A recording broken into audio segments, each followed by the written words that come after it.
reception. Of course, the only value that I have is in delivering the post, the mail, without changing. But that is a very special job, to present Lord Krishna's instructions and knowledge as it is, without changing. You don't think so much about the mailman. He just brings the mail. But the fact is, the mailman has to just deliver without changing anything. He can't open the envelopes and cross something out and change it. You may say, what's the big deal about speaking the message of Lord Krishna without changing it? But you must take into account there's such a thing as the illusory energy. As Krishna explains in Bhagavad Gita. Mayadhyakshena prakriti suyate sacharatro. This whole material world is going on under the direction of Krishna's intelligence. And part of living in the material world means Daiviyesha gunamayi mamamaya dharatya. There is such a thing as the illusory energy, which impedes your attempt to see everything clearly.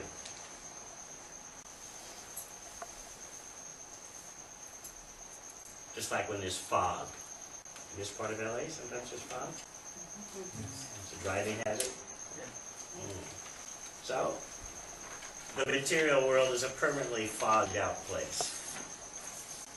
But within that fog, everyone pretends that they can see. Sometimes they get a little glimmer of light. But generally they're just totally confused, wandering in confusion. Because of that illusory energy, there's difficulty in seeing your way to the ultimate goal of life. Part of that difficulty is that because persons have material motivations, they want to change things. Life in this world means you're bombarded by conditions, material motivations.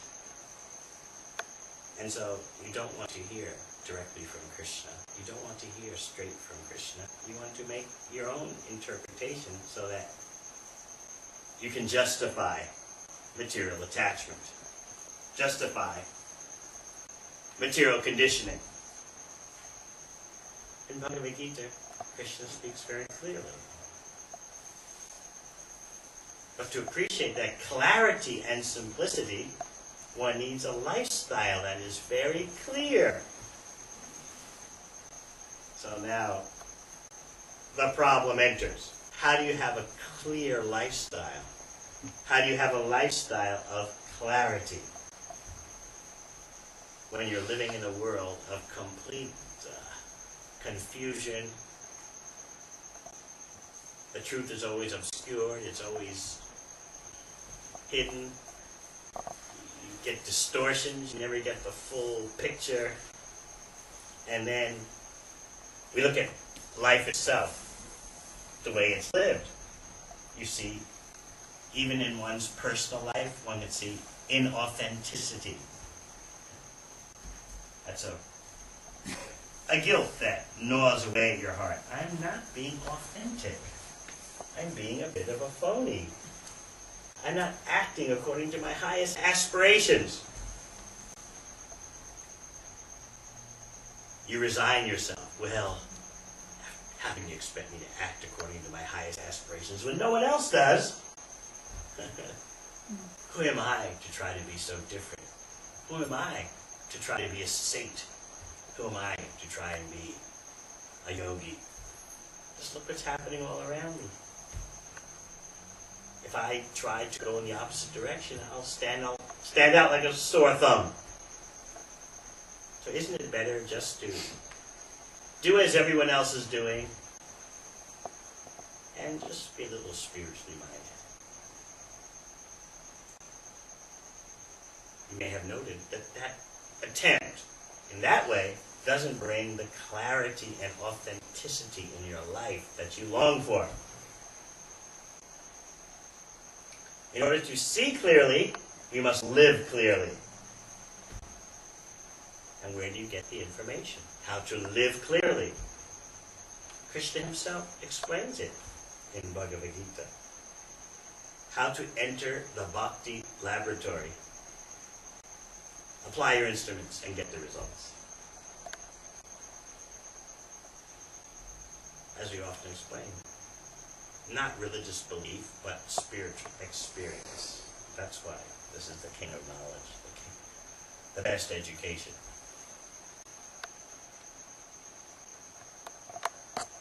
How to be authentic, how to live a lifestyle of clarity, how not to be bewildered by your mind and senses. That is the real career.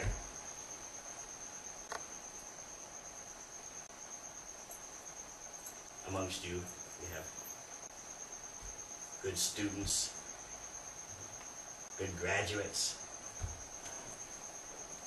and naturally you want to work so that you can have a comfortable existence in this world. That's all right. But the real career is how to live a life of authenticity and clarity, so that indeed you can understand what is the ultimate goal of life.